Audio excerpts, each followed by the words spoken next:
السلام علیکم ورحمۃ اللہ وبرکاتہ۔ میرے عزیزو، جب اللہ تبارک و تعالیٰ نے آدم علیہ السلام کی بائیں پسلی سے حضرت حوا علیہ السلام کو پیدا فرمایا تو حکم دیا، آدم اسکن انت وزوجک الجنہ، تم اپنی بیوی کے ساتھ جنت میں رہو۔ یہاں پر علماء لکھتے ہیں کہ مکان کے لیے اور رہائش کے لیے انتظام کرنا یہ شوہر کی ذمہ داری ہے، اور جس مکان میں شوہر رہے گا اسی مکان میں بیوی رہے گی، جہاں پر شوہر رہے گا وہیں پر بیوی رہے گی، اور اصول بھی یہی ہے کہ میاں بیوی دونوں اکٹھے رہیں۔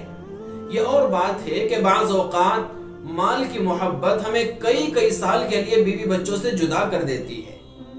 دین کے لیے تو چند دن کی جدائی بھی ہمیں بوجھ لگتی ہے، مشکل معلوم ہوتی ہے، لیکن دولت کے لیے، مال کے لیے، ڈالر کے لیے، ریال کے لیے کئی سال کی خاطر جدائی سہنا ہمارے لیے آسان ہو جاتا ہے۔ اور صرف بیوی بچوں سے ہی نہیں، والدین سے جدائی، رشتہ داروں سے جدائی، دوست و احباب سے جدائی، اپنے شہر سے جدائی، اپنے وطن سے جدائی، جس کا نتیجہ یہ نکلتا ہے کہ کبھی تو خوشی نہیں ملتی اور کبھی میت نہیں ملتی۔